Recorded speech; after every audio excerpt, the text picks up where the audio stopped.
आजादी मिलने के बाद जो काम सबसे पहले करना था हमारे नेताओं को वो था भारत पुनर्निर्माण। अर्थात लगभग 800 साल की गुलामी से मुक्त हुए भारत के नागरिकों के मनोबल को बढ़ाना था। उन्हें बताना था भारत का वो गौरवशाली इतिहास जिसे जानकर उनका आत्मसम्मान एक बार फिर से उठ खड़ा होता।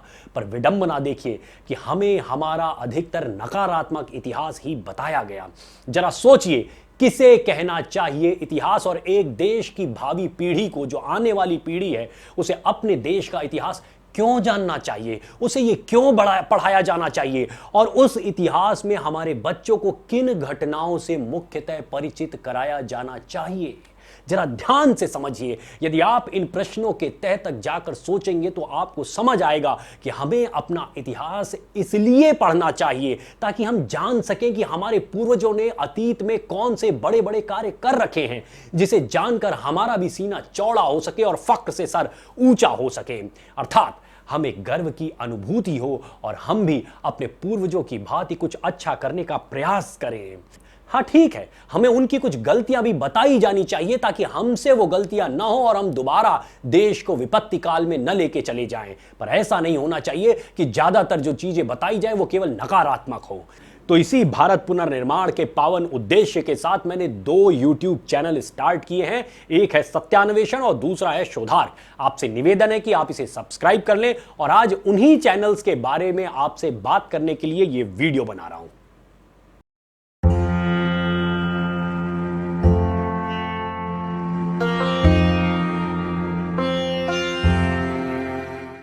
नमस्कार मित्रों, मैं आपका साथी, आपका सहयोगी ओमेंद्र भारत। जैसा कि आपको मैंने विषय पहले ही बता दिया है कि हमें क्या इतिहास पढ़ाया जाना चाहिए, उसके ऊपर चर्चा करने के लिए मैं ये वीडियो बना रहा हूं और जो 2 चैनल बनाए हैं उसके बारे में भी आज बात करूंगा। वास्तव में इतिहास मुख्यतः हमारा वो लेखा जोखा होना चाहिए जो हमारे अंदर देश प्रेम की भावना के संचार में अहम भूमिका निभा सके। ठीक है, जैसा कि मैंने कहा कि हमें कुछ नकारात्मक चीजें जो हमारे साथ इतिहास में पूर्व में घटित हुई हैं वो भी पता हो, लेकिन ऐसा ना हो कि केवल हमें निगेटिव चीजें बताई जाएं। पर विडंबना देखिए कि हमें जो बताया गया, हमें सिर्फ हमारी गलतियां बताई गई और शत्रुओं की वाहवाही यही हमारी इतिहास की किताबों में भर दी गई। हमें अधिकतर यह पढ़ाया गया कि विदेशी आक्रमणकारियों ने किस तरीके से भारत में अपनी हुकूमतें स्थापित की। वो तुर्क हो, मंगोल हो, मुगल हो, अंग्रेज हो, किस तरह हम पर ये अत्याचार करते थे, कैसे उन्होंने दिल्ली और आगरा में अपनी सल्तनत कायम की, वो बताया गया। मतलब हमारे सामने एक दयनीय, भूखे, पीड़ित भारत की छवि रखने का प्रयास किया गया। हम कह सकते हैं कि विभिन्न अप्रिय घटनाओं के पुलिंदे मात्र के रूप में हमारे सामने तथाकथित भारतीय इतिहास की किताबें लिखकर रख दी गईं। मैं पूछना चाहता हूं कि जिस वक्त दिल्ली या आगरा में किसी विदेशी आक्रमणकारी का राज चल रहा था, क्या वही पूरा भारत था? क्या असम में, गुजरात में, महाराष्ट्र में, दक्षिण भारत में, भाई भारत बहुत बड़ा था, क्या इन क्षेत्रों में विभिन्न भारतीय राजाओं अर्थात जो हिंदू राजा पहले के स्थापित थे, क्या उनका शासन नहीं चल रहा था? क्या उनके राज में गणित, विज्ञान, कला, विभिन्न शाखाओं में जो विभिन्न क्षेत्र हैं उन सभी में गहन कार्य नहीं हो रहा था? क्या उन क्षेत्रों से हमारे व्यापारी दुनिया के अलग अलग भागों में जाके अपना माल नहीं बेच रहे थे? सब हो रहा था। मैंने जो 2 नए YouTube चैनल स्टार्ट किए हैं उसके माध्यम से मैं आपको बताऊंगा कि ऐसे उदाहरण दूंगा जिनसे आप समझ सकेंगे कि इन जो ये विभिन्न क्षेत्र मैंने बताए, इन सभी क्षेत्रों में भारत के विद्वान बहुत बड़े बड़े काम कर रहे थे। लेकिन फिलहाल ये समझना होगा कि हमें आजादी के बाद एक षड्यंत्र के तहत भारतवर्ष के उस गौरवशाली ऐतिहासिक कार्यों से अनभिज्ञ रखा गया, और ये काम किया हमारे देश के उन वामपंथी लेखकों ने जिन्हें आजादी के बाद नेहरू जी और उनके बाद की सरकारों ने इतिहास लेखन का दायित्व सौंपा। तो दोषी कांग्रेस की वो सरकारें भी हैं और ऐसे लेखक भी। ऐसे लेखकों ने हमें इतिहास की जगह सिर्फ बकवास पढ़ाया। उन्होंने अकबर तथा औरंगजेब जैसे क्रूर और अहंकारी सुल्तानों को महान साबित करने के चक्कर में भारतवर्ष के महान इतिहास को कूड़े के ढेर में दबा दिया। और इन वामपंथियों की इन्हीं बकवासों के कारण मैं इन तथाकथित इतिहासकारों को बकवासकार कहता हूं। मैं पूछना चाहता हूं कि यदि अकबर, औरंगजेब वास्तव में इतने महान थे, जो वर्तमान में 56 मुस्लिम देश हैं, कहां कहां इनकी पूजा होती है, कहां कहां इनके नाम पे सड़कें, इमारतें, गलियां और शहरों के नाम रख दिए गए, कहां कहां इनकी मूर्तियां स्थापित हो गई, सब बकवास। धूर्तता पूर्वक किसी की जमीनें हथिया लेने से, जबरन लोगों के धर्मांतरण करा देने से आप लोगों के दिलों पर राज नहीं करने लगते हैं। वो आपको स्वीकार नहीं कर लेंगे। हां, जब तक तुम्हारा शासन है, जहां जहां संभव होगा वो तुमसे लड़ेंगे और जहां संभव नहीं होगा वो चुप हो जाएंगे। और यही भारत में होता रहा। भारत भूमि से भी बहुत सारे लोग बाहर गए, लेकिन किसी को जबरन अपनी बात मानने पर उन्होंने मजबूर नहीं किया, बल्कि शांति व सद्भाव के संदेश दिए। गौतम बुद्ध से लेकर स्वामी विवेकानंद को आज दुनिया मानती है और ऐसे बहुत सारे लोग जो गए उनको सम्मान देती है। न जाने कितने उनके अनुयायी बने, पर उनके किसी बाहुबल की वजह से नहीं, बल्कि उनके आध्यात्म बल की वजह से।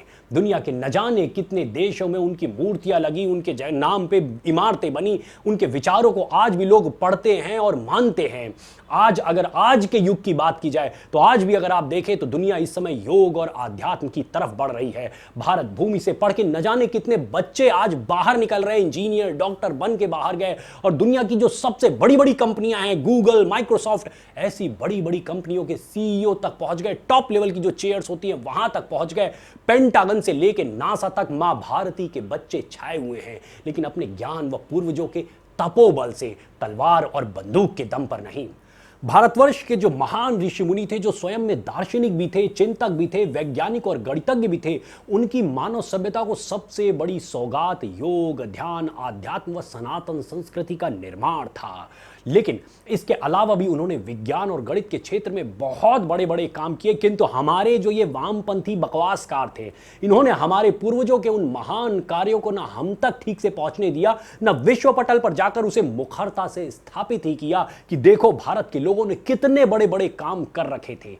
परिणाम ये हुआ कि आज हमारे बच्चे भी यही सोचते हैं कि हमारे पास जो वर्तमान में विज्ञान और गणित के क्षेत्र में जितना कुछ ज्ञान है वो सब का सब यूरोप और अमेरिका में पिछले 300-400 सालों में खोजा गया है, जो सरासर गलत है। आज आप उठा के देख लीजिए, मैं फिजिक्स पढ़ाता हूं, जो बच्चे आईआईटी की तैयारी करते हैं उनको फिजिक्स पढ़ाता हूं, लेकिन बड़ा कोफ्त होता है, बड़ा दुख होता है जब मैं पूरी फिजिक्स पढ़ा ले जाता हूं और कहीं भी कोई भारतीय वैज्ञानिक का नाम, भारतीय ऋषि मुनि का नाम नहीं आता है कि फलानी चीज भारत के ऋषि ने खोजी थी। ऐसा हमें कहीं नहीं मिलता है। अब इस भ्रम के चक्कर में हुआ यह कि हमारे बच्चे जो ये सोचते रहे कि सारी वैज्ञानिक उपलब्धियां, गणितीय उपलब्धियां पश्चिम के लोगों ने की है, तो वो पश्चिम की सभ्यता से अधिक प्रभावित होते चले गए। भाई सीधी सी बात है, जब आप उनको उनकी जड़ से परिचित नहीं कराएंगे तो वो दूसरों के फलों को देख के लालायित होते रहेंगे, उनसे आकर्षित होते रहेंगे। जबकि स्थिति यह है कि दुनिया की बड़ी बड़ी यूनिवर्सिटीज में आज संस्कृत के ऊपर जो भारत के पौराणिक पुराने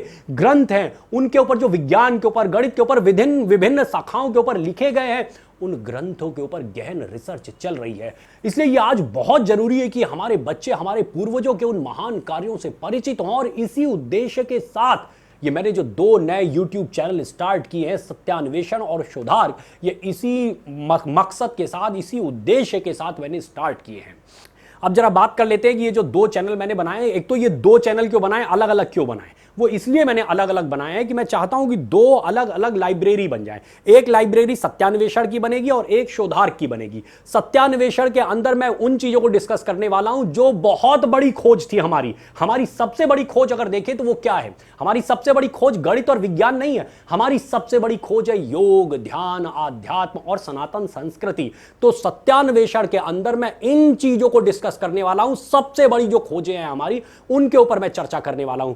दूसरी तरफ जो शोधार्क है, उसमें मैं विज्ञान, गणित, जिसको वर्तमान दुनिया मानती है कि यही सबसे बड़ी खोज है, जो कि वास्तव में सबसे बड़ी खोज नहीं है, लेकिन ठीक है, हमने उसमें भी बहुत सारे काम किए थे जो कि आज लोग नहीं परिचित हैं, तो उनके ऊपर हम बात करेंगे। विज्ञान पे, गणित पे, खगोल, भवन निर्माण, धातु कर्म, इन सारे क्षेत्रों में जो भारत के महान ऋषि मुनियों की उपलब्धियां हैं उन पर हम लोग चर्चा करेंगे। और साथ में भारत के इतिहास में उन महान वीरों की गाथाएं जो कहीं नीचे, कारपेट के नीचे जाकर दबा दी गई हैं, उनको बाहर निकाल के लाएंगे, जिन्होंने 800 साल के सत्ता संघर्ष के बाद भी भारतीय संस्कृति को जीवित रखा। उन्हीं के दम पे भारतीय संस्कृति आज जीवित है। तो उनकी कहानियों को भी इसके माध्यम से शोधार्क में मैं जो है जगह दूंगा और उसको आपके समक्ष डिस्कस करूंगा, जिन्हें हमारे वामपंथी बकवासकारों ने इतिहास की किताबों में यथोचित सम्मान नहीं दिया।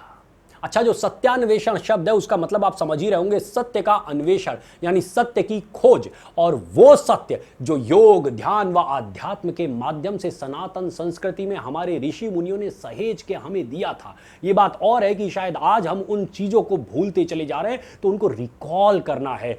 तो मेरा प्रयास होगा कि आज के परिप्रेक्ष्य में आपके समक्ष उसे सिंपल और प्रैक्टिकल वे में रख सकूं। इसमें मैंने एक सीरीज स्टार्ट किया, हमारे बच्चे ही हमारा कल। ये ध्यान रखिए कि अगर हम अपने बच्चों को सही गाइडेंस नहीं दे पाए, अपनी संस्कृति से ठीक से उनको नहीं जोड़ पाए, तो वो भटक जाएंगे। इसलिए मैंने एक सीरीज स्टार्ट की है, हमारे बच्चे ही हमारा कल, #HBHHK इस नाम से आप ढूंढ सकते हैं इसको, जो कि बच्चों से लेकर माता पिता और सभी के लिए बहुत ही उपयोगी सीरीज होने वाली है। मैं इसमें एक और सीरीज स्टार्ट करने वाला हूं, सहज प्रश्नोत्तरी, जिसमें आध्यात्म से लेकर भारतीय ग्रंथों पर उठने वाले जो टेढ़े मेढ़े सवाल हैं, उन सवालों के उत्तर हम लोग ढूंढेंगे और बहुत सहजता से उसको आपके समक्ष रखने का मैं प्रयास करूंगा। डेफिनेटली आप अगर सुनेंगे तो आपको आनंद आएगा, और ये जानना आज हम लोगों के लिए बहुत जरूरी है। तो अंत में आप सभी से निवेदन करना चाहूंगा, ये जो 2 चैनल मैंने आपको बताए हैं, सत्यान्वेषण व शोधार्क, आप जल्दी से जल्दी इनको सब्सक्राइब कर लीजिए, और जो इसमें बेल आइकॉन होता है उस बेल आइकॉन को भी दबा दीजिए, ताकि जैसे ही मैं कोई वीडियो इन चैनल्स पे अपलोड करता हूं तो आपके पास एक नोटिफिकेशन पहुंच जाए और आप उसको देख सकें। साथ ही इन दोनों चैनल्स के लिए मैंने फेसबुक पेज भी बनाया है, जिसमें अलग अलग आर्टिकल्स भी लिख के मैं डालता रहूंगा। तो आपसे मैं निवेदन करूंगा कि इनको लाइक कर लीजिए। जो चैनल्स पे वीडियो आएंगे उनको भी मैं इस पे सूचना आपको देता रहूंगा, और आपसे यह भी कहना चाहूंगा कि इन चैनल्स पे जो वीडियोस आ रहे हैं, केवल ये आपको नहीं सुनने हैं, बल्कि अपने बच्चों को भी सुनाना है, और ये वीडियोस आगे भी शेयर करके पहुंचाना है। तो आइए, भारत पुनर्निर्माण का वो कार्य जो अधूरा छूट गया था, वो हम सभी मिलकर पूरा करते हैं, और ये कार्य तभी पूरा हो सकेगा जब हम अपने भारत को पूरी तरीके से जान सकेंगे। और जानने का मतलब है अतीत से लेके वर्तमान तक के पूरे भारत को अच्छे से हमें समझना होगा। ध्यान रखिए, हमें भी जानना है और हमारे बच्चों को भी जानना है। जब तक हमारे अंदर अपने अतीत को लेके गर्व नहीं महसूस हो, गर्व कब होगा? जब हम उन बड़े कार्यों को जानेंगे जो आज तक जान ही नहीं सके हैं। तो उन कार्यों को पहले हमें जानना है और अपने बच्चों को भी बताना है, ताकि उनके अंदर भी देश को लेके एक गर्व और एक अभिमान पैदा हो कि हम भारत भूमि की पैदाइश है, हम भारत भूमि में पैदा हुए, इस बात का उन्हें गर्व होना चाहिए। तो आइए, इस कार्य को हम सब मिलकर पूरा करते हैं। जय हिंद, जय भारत, जय मां भारती। ओम नमः शिवाय, ओम नमः शिवाय, ओम नमः शिवाय।